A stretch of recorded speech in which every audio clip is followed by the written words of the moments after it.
So, Bob, in a flash about a week ago, I came up with an idea about today's episode, which is that I would interview you. I would ask you a bunch of questions, like random questions, personal questions, questions that I know the answer to, but maybe the audience doesn't. I don't know. I just feel like this would be the definitive answer all the questions episode for you, Bob. What do you say? Okay. This is going to be a patron-only episode because it will have some personal information, but the patrons get to hear me take the fifth. Right. And along those lines, if there's anything that you don't want to answer, just say, I don't want to answer that.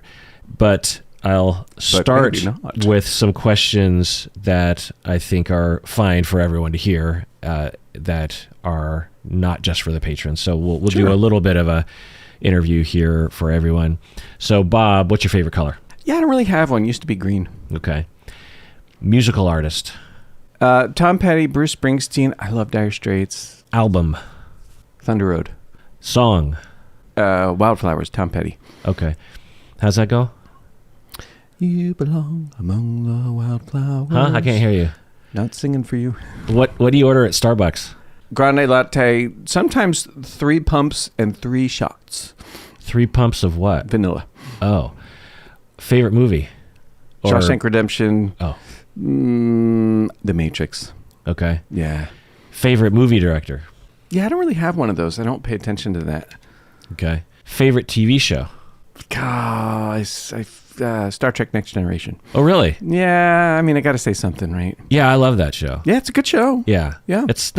Doesn't hold up that well. No, it's got some, But 30 years ago, man, yeah, it was just light years beyond its time. Well, do you remember, do you watch the original Star Trek? It's really awful. Yeah. It's truly awful. In the 70s, when I watched it on reruns, I thought it was the best thing ever. I know. It was awesome. Compared to other crap that was on TV at the time. Yeah. And actually, last night, I was in a reaction video talking about brainwashing, and there's that episode with Jean-Luc Picard being brainwashed by the Kardashians.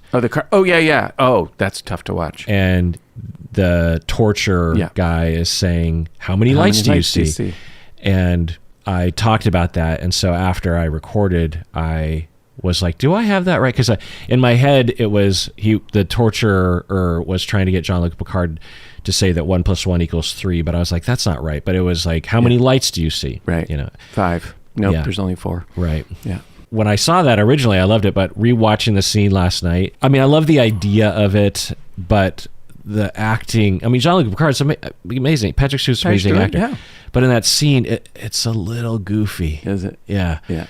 Anyway. Yeah. Especially after Battlestar Galactica, the reboot came out. I didn't watch that. Was that good? It was, but I don't know if that holds up. But that completely broke me on Star Trek, because Battlestar Galactica, the grit and the feel and the drama and the realism and the authenticity and the darkness and the struggle is so much more visceral and relatable. Yeah. Star Trek, it just looks like a clean soap opera. Yeah. And that's kind of the point. Gene Roddenberry had a very idealistic view of the future, but I don't know. It's a little stale. But yeah, Next Generation, loved that TV show. It was must-watch TV in the early 90s.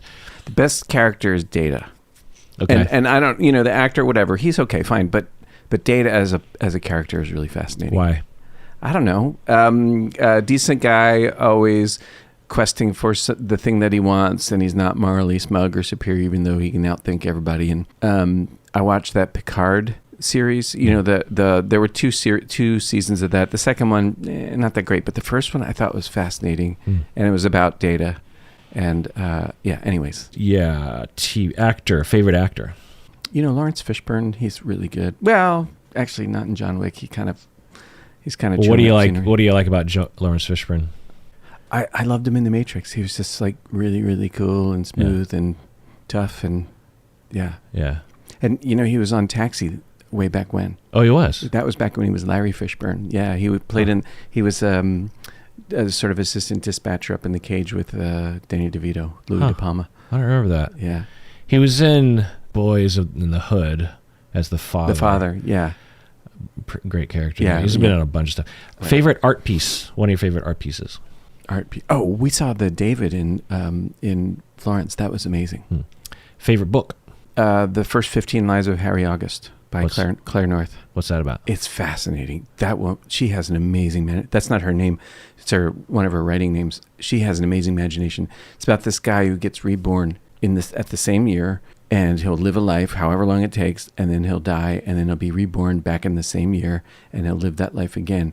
And for the first 4 years, he doesn't know that that's what's happened, and then he starts remembering. So the book is about his first 15 lives and about this relationship he has with somebody else who has a similar kind of immortality.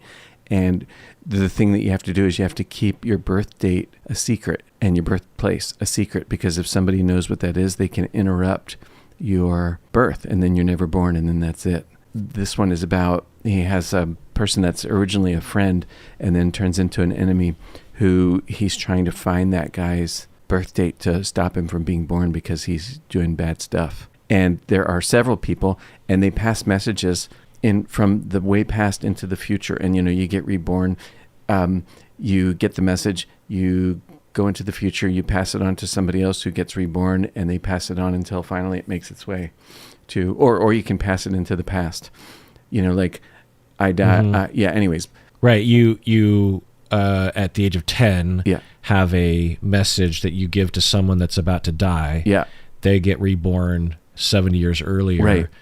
And at 10, they give it to someone right. who's about to die. Right. And so you can send a message all the way back to ancient times. Yeah, however long. Yeah. Weird. Trippy. She's written several books that are good, but that's my favorite. That sounds amazing, actually. She has some imagination. It's just amazing. What's it called? The First 15 Lives of Harry August. Is it a famous book? I don't think so. Huh. Favorite psychological theorist? Oh, Rogers. Yeah. Why? Because unlike many, he seems like a decent human.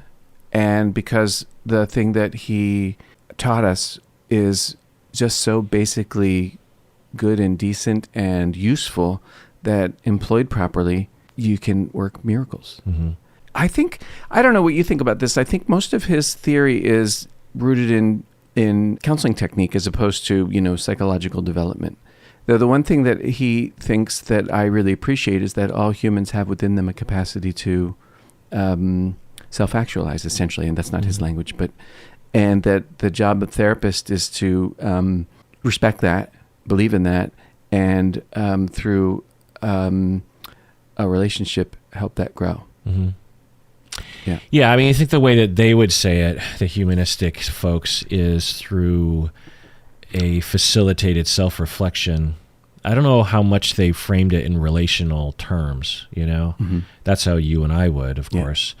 But back then, I think it was helping people without really emphasizing or recognizing, and I mean, we would say without recognizing. I think they would say it's just a matter of the paradigm that you're within. But the humanistic folks believe that everyone could self-heal. Mm-hmm. And if you remove barriers by helping people to reflect on the self and know the self and express the self freely without external weird barriers, then people would become more healthy, whatever was in their way: depression, anxiety, relational stress, meeting, whatever. And favorite psychological theory? Oh, I'd say attachment theory. Yeah. Okay. Why? I think it's universally applicable and captures so much of what goes on that causes troubles for people. I mean, it's not everything, but it's a lot of what goes on that causes trouble for people, that to not hold that one near and dear would be to miss the boat on too much. When were you first exposed to it? Learning couple therapy, learning EFT couple therapy, not Gottman. How long ago was that? 11 years, maybe 15, somewhere. An EFT training you went to? Yeah. In Canada? Well, yeah, but not that one. I mean, I'd been exposed to it previous to that. In 2011. Yeah, 11 years ago. And you, upon learning it, because you'd known about attachment theory, it wasn't unknown to you, right? No, I was familiar that it existed. But then when you had it taught to you, what really hit you in the moment? What hit me back then when I first was exposed to that kind of couple therapy was how we watched these videos and how the therapist was able to kind of distill what's happening for the client and reflect it back in a way that helped the client see beneath their defenses, essentially, and evoke a powerful change. Mm-hmm. That was what I was interested in. And I had, I had to learn attachment theory in order to be able to do that. So that's what it was. Because I think in my heart, I'm a therapist. I'm not really a theorist or I think I'm basically a clinician, which is in some ways more a technician than a theorist. Mm-hmm. Yeah, it's interesting to think about, because one of the things that I run into a lot in my travels in podcasting online, but also just anecdotally at the university and stuff, is that transition that you made. Because you were coming from more mainstream counseling thought. Yeah. Yes. You were coming from more mainstream American thought. Right. That does not recognize attachment or thinks of it as like an early childhood theory that mildly applies to early childhood issues. Yeah, that is true. I didn't understand any of that. And when that started getting bandied about at the clinic where I used to work, I'm like, I don't have time to learn that. I don't have time to learn. Now I'm like, oh man, that would have been good to learn back then. Yeah. Yeah. Yeah. And it's interesting what things get privileged among the mainstream counseling folks, psychological folks, and how much it ignores what we know now to be the core of so much in therapy, whether it's couple therapy, individual therapy, family therapy. Yeah. Why did you want to learn couple therapy? Why did you want to do couple therapy? Because you, at the time, if I remember right, if I would have asked you in the first 10 years of your career, I'm guessing you would have said, I think you might have even said this to me at one point. You might have said, I don't understand how you do couple and family therapy. It sounds crazy to me. Because that's what most people will say. They're like, I have trouble with one client. Right. I can't imagine having like 7 of them in your office. I just still can't do that. That sounds totally unmanageable and chaotic and difficult. And I don't want to do that. So what caused the transition for you? I got a couple. They got turfed to me at the clinic. Turfed? They got, nobody wanted them. So they gave them to me, and I'm like, I don't know anything about that. So I started reading a Gottman book and saw them for very briefly, maybe 8 sessions. Maybe Did you 10. help them? No. Because you didn't know what you were doing? I didn't know what I was doing. So why'd you take them? Because I would have thought you would have said, I'm not a couple therapist. I can't take them. I think I did, and I think they said, tough luck, pal. Yeah, agency work. Yeah. Yeah. So, which is kind of nice, honestly. I mean, there's a downside to that, obviously. There is. But there's that upside, which is you'll be forced to take clients you wouldn't naturally take, which could open huge doors. Right. Or at the very least, just expose you to ideas, stretch your mind. Yeah. What motivated you? Because I could see that being like, well, that sucked. I'm not doing that again. What helped you? Yeah, the experience didn't suck for me. I just don't think I was all that helpful to them. And I started thinking about that, and I don't know, I just sort of got interested in it. And just for the listeners to know, currently, in maybe the past few years, all of your clients are couples. It's all I do now. You don't see individuals. Maybe 95% of my clients are couples. Which is total nutbag, because when we were in grad school and for the first 10 years of our career, that was completely unpredicted. Yeah, I wouldn't have guessed it. Yeah. Yeah.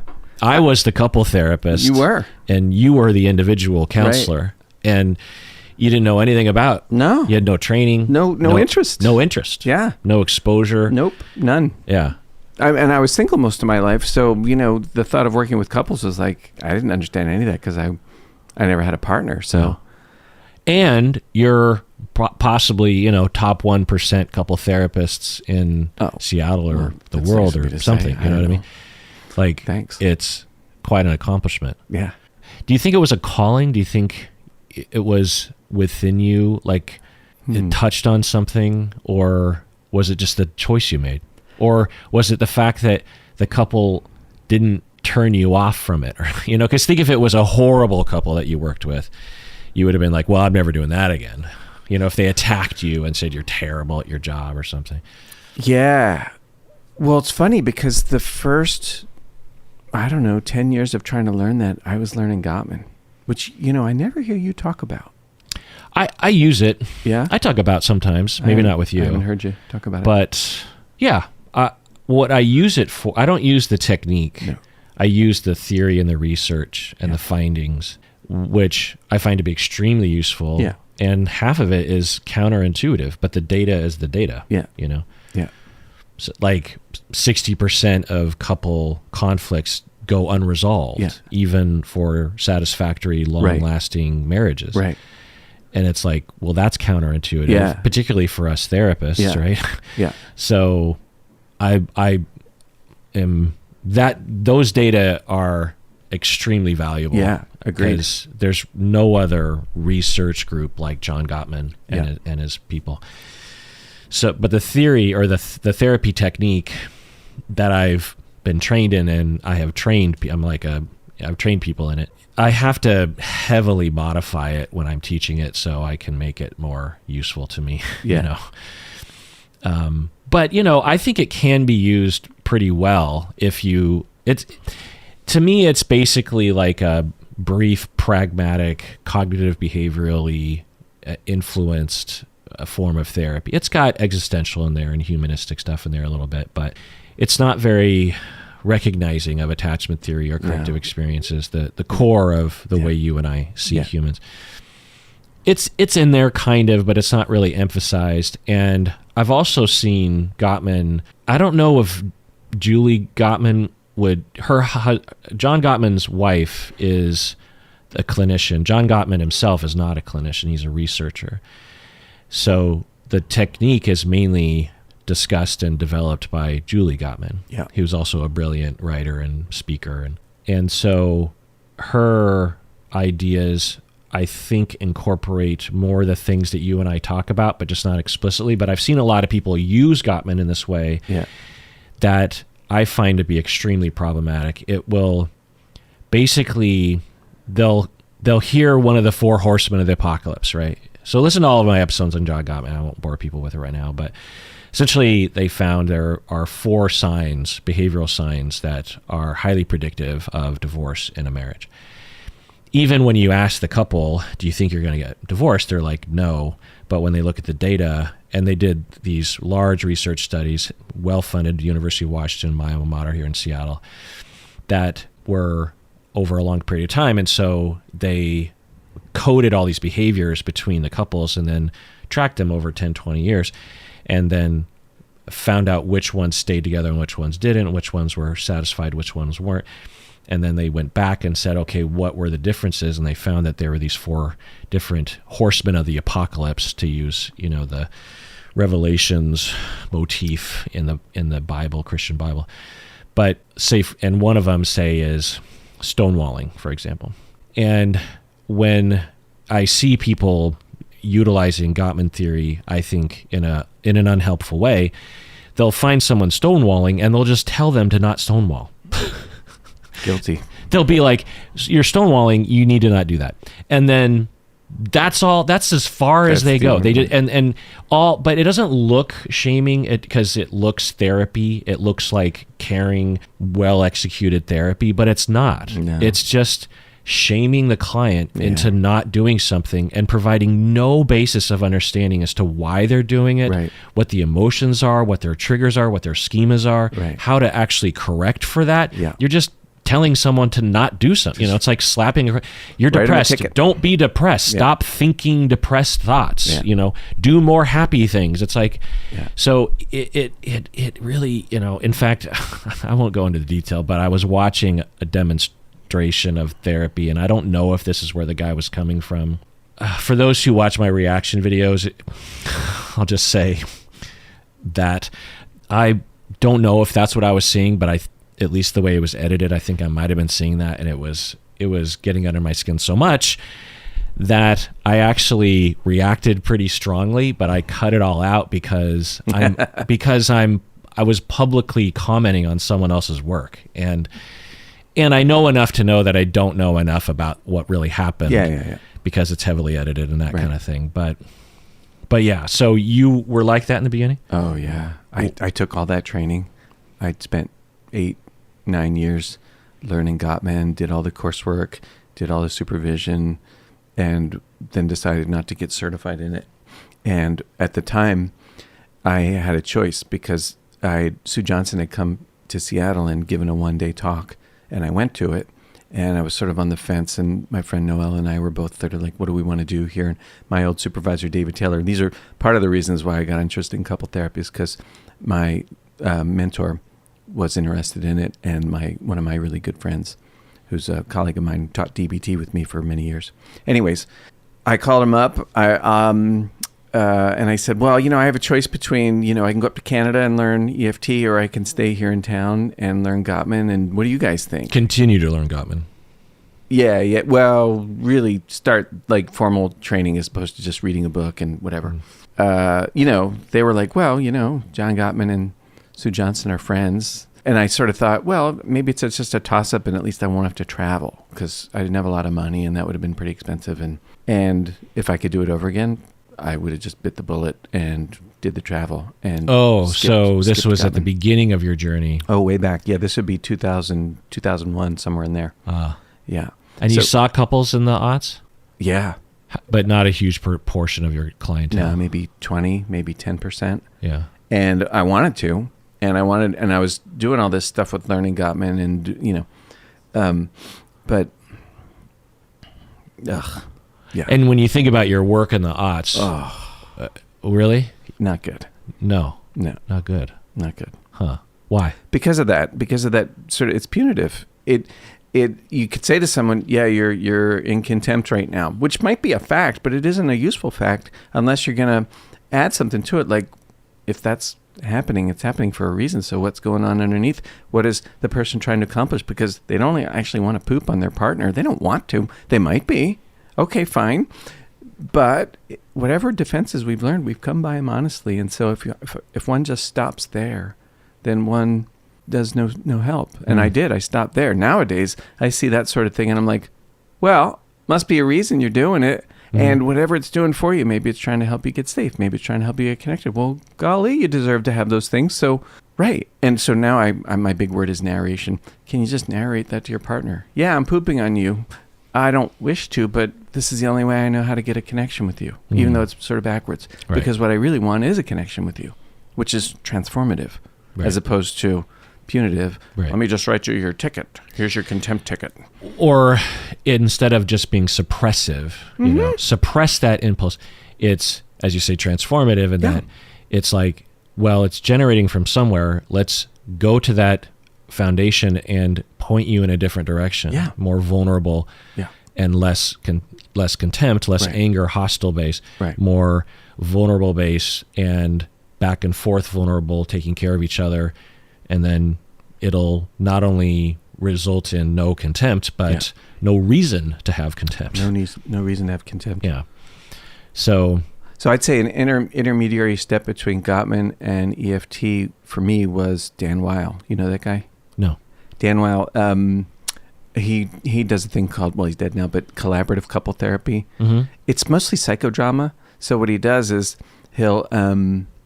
he will speak for the client, and he'll translate like a critical message into one that's palatable, that captures the essence of what's said, as opposed to, and he's a master at it. I did some training with him. I went down to his house for a weekend, and supposedly this intensive, and I'm like, Dan, this needs to be more intensive, because everybody was like sort of dipping their toe in the practice water, and where does he live? He lived down in the Bay Area in Berkeley. Really just a great guy. I really like that guy, and I think a good therapist for what he does. But the problem with him is that doing it for somebody robs them of the opportunity to learn it for themselves. And so while what he can do is really helpful in the moment, if he's not going to be there at home with them, helping them translate, translating for them, then they won't get anywhere in it. But what he'll do is he'll get up out of his chair, and he'll kneel down next to the person and, something like, I'm going to talk like I'm you, and say the thing that needs said, and with the Dan Weil twist, and he calls it psychodrama. He can help a couple in a session, but I don't think it goes any further than that. And I still love the guy, but I don't think that what he's learned is what he's learned is enough. That. I don't get out of my chair, but I do it. I mean, I guess sometimes I'll get out of my chair, but the idea is that it's a interim step. It's an interim step that they can see an example, because without an example, people don't even know. When we say be vulnerable, literally there are people like, they don't even know they don't know what that means. Yeah. They think they know, but they don't even know they don't know. And so you have to demonstrate it. Yeah. And that's where my whole, I have merch that says, if being healthy means being corny, then be corny. Because I would say that to clients when they would say to me, as I would, I guess in Alan Wilde's term, use psychodrama and act as if I'm one of the people, they would say, well, that's corny. And then I would turn to them and say, well, if being healthy and happy and in a good marriage means being corny, then I guess be fucking corny. Yeah. Like, what else are you going to do? Yeah. Great. Or do it in your own version, but have the same essence. But there's a possibility that there's literally no way out of your hole as a couple without being what you would call corny, what I would call being direct and vulnerable, what you might think is being weak or something. Right. So that's the idea. Yeah. And I'm guessing for him, it's more contained. He's not necessarily talking about the long-term effects of the psychodrama. He's more just like, well, let's just in the moment, boom. And I don't know if Julie Gottman would characterize Gottman in the way that we're talking about it. Probably not. I don't know. But in defense of John Gottman's research is that it's wonderful, useful, comprehensive scientific research. There's some caveats to the research, but I find it to be very strong in its convincingness. And but research and findings is one thing. Yeah. Translating that into a therapy theory is a whole other thing. It's a whole other thing. So interesting. And then later you randomly... So for those who don't know, in couple therapy, which I find to be kind of annoying, there's basically two different figures. You have John Gottman and you have Sue Johnson. And I find that annoying because I will talk to couple therapists, professors included, and they'll basically talk about couple therapy like those are the only two areas. And I'm like, what? There's so many, what I find to be broader areas, really. I mean, John Gottman and the research, very important. Sue Johnson's work with EFT is one manifestation among many within object relations and attachment theory. And it's good, but it's not the only. She didn't invent attachment. She didn't invent anything. She didn't even invent emotional focused therapy, Les Greenberg did. It's wonderful that she's doing it, but I just wish that people would expand into object relations, pure attachment theory, other commentary around it, So, because that's where I came from, and I find all that stuff to be, frankly, more useful. Even solution-focused couple therapy, cognitive couple therapy, behavioral couple therapy, psychodynamic couple therapy, existential couple therapy, systemic couple therapy, IFS. Anyway, point is that's my little rant on that. Let's take a break, Bob, actually, and let's do a little bit more of a free zone, and then we'll go to the patron-only section in a bit. What do you say, Bob? Okay. All right, we're back from the break, Bob. Yeah. Favorite place in Pennsylvania? State College.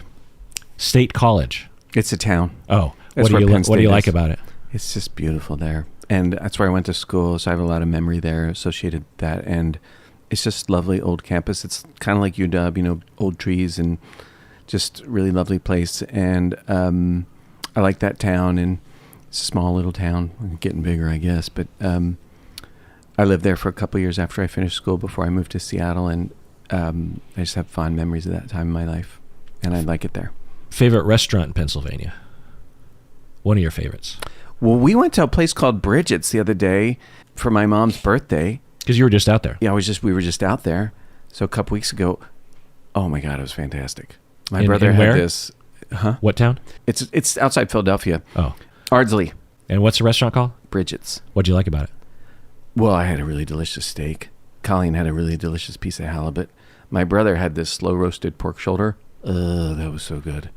So when Stacy went up to Alaska on the cruise, right. And by cruise, it's like 25 people on the boat with like 15 workers. Wow. And they would go fishing frequently, and she came back with halibut that she caught and cooked it the other day. How was it? It was amazing. Yeah. I think I forgot.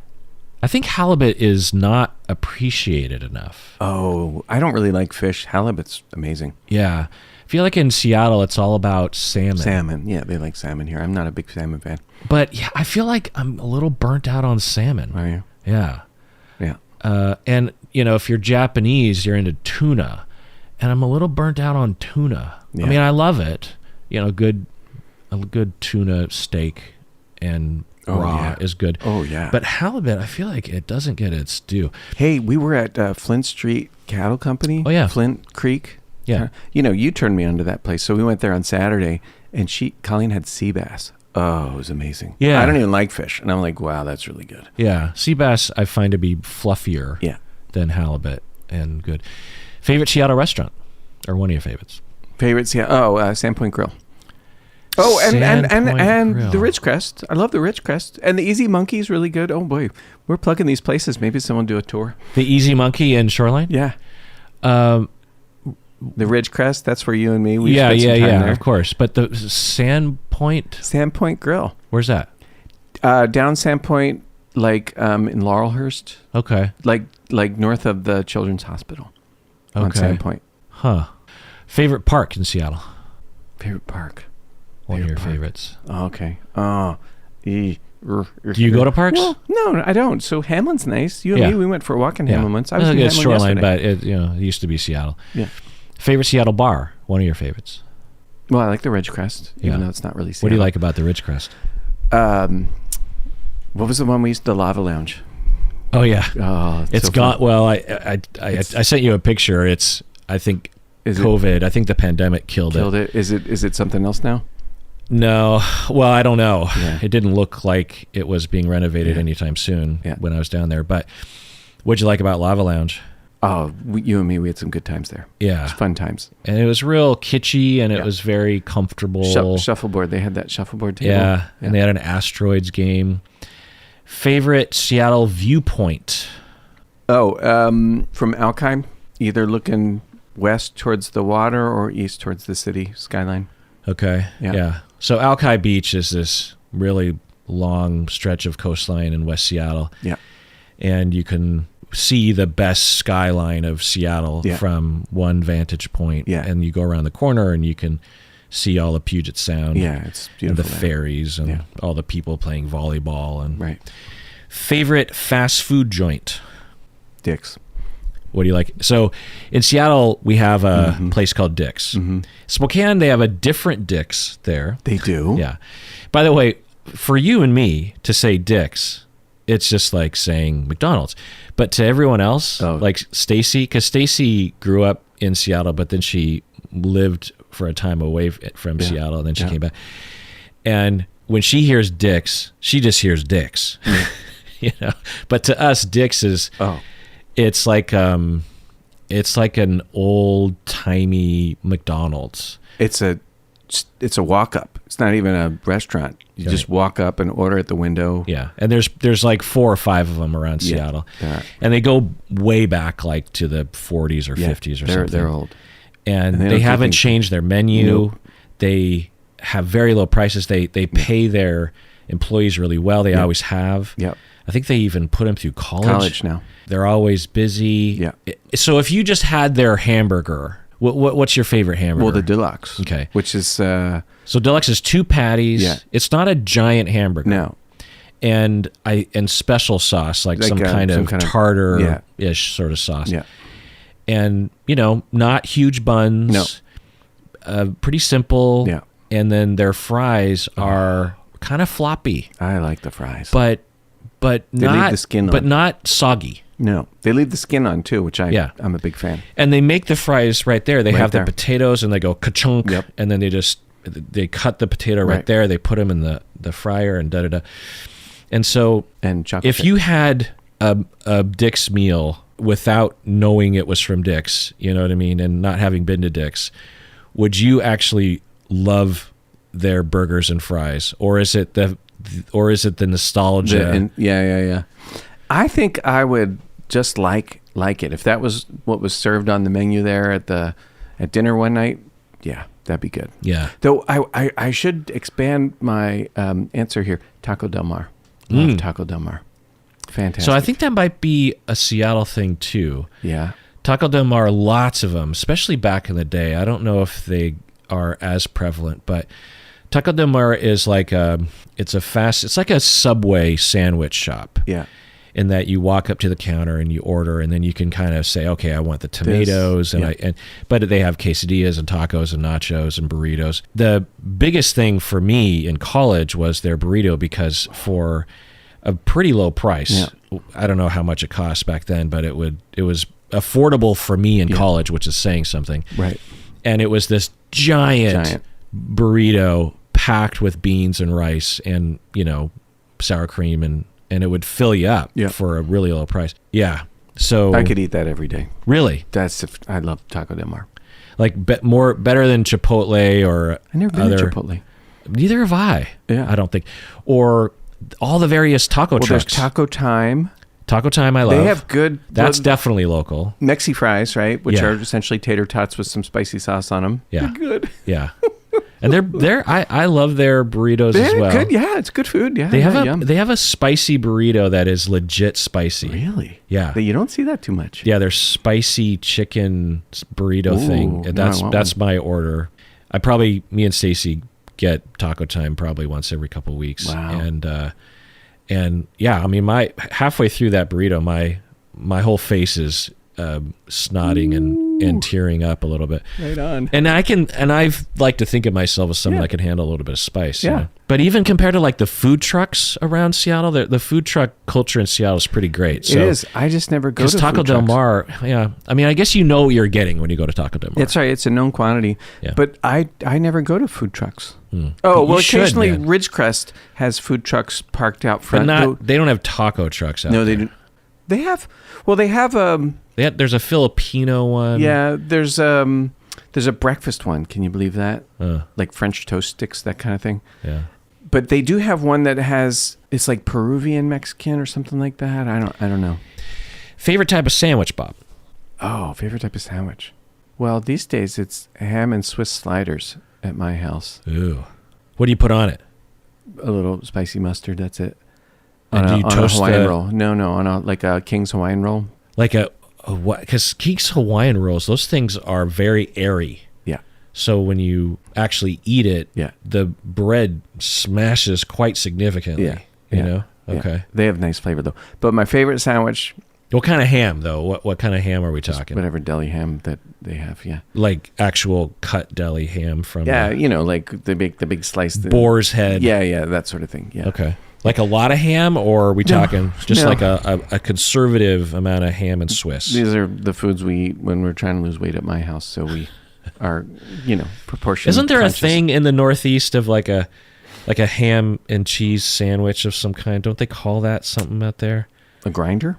Maybe that. Yeah, I don't know. That's a like on a hoagie roll or a sub roll, and it's heated and they're good too. But my favorite sandwich, if I had to pick. Philly cheesesteak from Lee's Hoagies around the Philadelphia area. Fantastic. Favorite type of pizza? Pepperoni spicy. Why? Because I love spicy pepperoni, man. Yeah. Just pepperoni, nothing else. Yeah, I mean, you put something else on and that's fine. I'll enjoy it. Or if it's 2 a.m. on a Saturday, then Red Baron with Tabasco. Yeah. Like the old days. From where? What's your favorite pizza place in Seattle? Well, we go to Pagliacci because that's the main one. Yeah. But Zeke's is good. Yeah. And we used to get food from Spiro's, and then there was Pizza Time. Remember that place? Uh-huh. I don't think it exists anymore. That was kind of cheap, right? Yeah. You could get a large pizza for $7 if you went and picked it up. So Todd and I did that a lot. Pegasus Pizza over in West Seattle is Oh, really yeah, good. Pegasus. I forgot about that place. Yeah, that's good. Yeah, I used to like that. I used to go there. But if we're getting pizza, we'll just order from Pagliacci because it's just, I actually have their phone number memorized for some reason. Yeah, well, they have a pretty easy phone number, and because all their branches use the same phone number. Same phone number. I love Pagliacci. Yeah, it's good. I mean, I could eat it every meal the rest of my life. Pizza. Yeah. Favorite card game? Card game? I like Sheep's Head, but 13. I'd probably say 13. Yeah. You like 13 a lot. 13's a great game. Like you like it more than regular poker. Poker gets me too tense. Really? I don't like myself when I play poker. Interesting. I've got like about 90 minutes of shelf life when it comes to poker, and then I start caring. It's so weird because the golden age of our card game years in the late 90s, I don't remember you getting upset at all. Oh, I used to sweat it. Well, we all kind of sweat it, but I don't remember you ever getting No. uptight. I'd say the uptight part happened later, like in the early aughts. Yeah. And I started reading about poker. I started playing. That's the problem. Yeah. No, that was a mistake. And it's, poker's interesting. It's an interesting game, and it's interesting. Sometimes I'll still watch it on TV. But it's for fun, man. But for fun, no. To like be one of those people that plays like that, no. Yeah. No way. Yeah, you and Mike both started doing that. Yeah, no. I felt like that ruined the game to take it seriously. Yeah, no, it's not meant to be taken seriously. Yeah. Yeah. Favorite moment in a card game? Like one moment? Yeah. Oh, well. One of your favorite moments. Once I was playing. Because think about how many hours we've played cards. Oh, cribbage. By the way, cribbage, also a great card game. Okay. Which I hate, by the way. Yeah. Well, that's all right. There was a time in the late 90s when I was over at Jaworski's. We were having a poker tournament, 2 tables going, and we were playing 7-card no peek, and I pulled 4 2s. Oh my God. I was losing, and I pulled my last 2 on my last card, and I didn't even notice it because someone else had a full house. And oh my God. I've tripped 7-card no peek. Yeah. So just so for people that maybe know a little bit about poker, you deal 7 cards to everyone. Yeah. And that's their cards. That's it. And you can't look at them. No. And you flip one over at a time, and you bet each round. Right. So you flip over your first card. You don't know what you got. You don't know what you got. But usually people don't bet a lot at that point. No. But then someone has showing a full house. Yeah. And you have 3 2s. Yeah. The odds of that happening are very slim. Oh, they're just about the zero. Odds of someone having a full house and you and another person having 4 of a kind. Yeah. I mean, you can play poker. Of all the hours I've played poker, not counting wild cards. Right. I don't know if I've ever, especially on stud, meaning you can't draw cards, ever had 4 of a kind in my life. I don't think I can't think of a time. Yeah. Except for that time. Yeah. And no peek. No peek. Pulled the 2 on my last. So you see the full house. And you have 3 2s. I have trip 2s. I'm losing. Yeah. And you're just like, why go on? Right? Yeah. Because the other thing is when you have tying full houses, the trips win. Yeah. The higher trip wins. You got 3 2s. So you could possibly get a full house, but even if you get 2 trips, you're still, unless the other trip is higher than their trips, I guess. Yep. But the chances of you winning are slim, right? The chance of getting a flush, which would still lose to a full house, right? Yeah. Yeah, the only way you would win is if there's another 2 in there. 2. And were you even thinking that was a possibility? No, we were playing for super low stakes. I didn't understand poker back then. I was just this is before I met you. Oh, yeah. This is just, you just stay in. You just stay in. Oh, man. Just stay in. You didn't even know what you had. I didn't know what I had. So you didn't play poker growing up? No. I played poker. My dad, we would play poker in my family a lot. Right. My dad played poker with his friends, and so we played a lot of poker. Did you ever play poker with his friends? No. Oh, that probably would have been a kick. It was a very interesting time to observe my dad because my dad was such a family man. He was such a homebody. Right. Everything that my parents did revolved around us kids, us 4 kids. But once a month, maybe once a month, my dad would play poker, maybe every other month, and they would rotate to the different guys' houses. And this is all Japanese American guys. Right on. I think they also played a lot of golf together. And every once in a while, I'd come around to our house, And it was so, just looking back, it's just so out of a Japanese American Norman Rockwell, where they would play until 6 a.m. They drink beer all night and smoke cigarettes, all of them. Ooh. And I actually have that poker table. I think you've seen it. I have my dad's poker table that he would use, and it's a real solid piece of furniture, and it has a spot for your drinks and a spot for your chips and a spot for your cards. Like round or octagonal? It's octagonal, so you can have 8 players. And green felt. When did you get it? He must have got it in the 70s. No, when did you get it? Oh, my dad gave it to me not that long ago. You have to host a game. I know. Totally. Well, you have the space. I know. We could play in here. We should. That'd be great. And we could actually use the holders for the chips and all that. I used to have this fantasy about making one. Yeah. A real poker table. Yeah. And then my mom would give them snacks and beer, and she would just enter and she would base, it's so traditional gender roles kind of thing.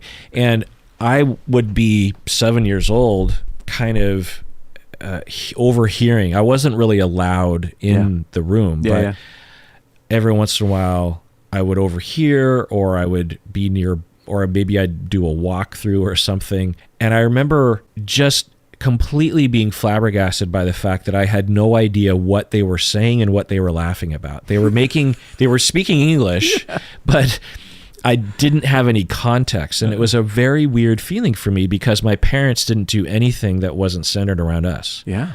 So I never had a sense that my parents were anything other than my parents. Wow. But there was this one moment every once in a while that I would observe. And then my dad would sleep in till like noon the next day. Oh, yeah.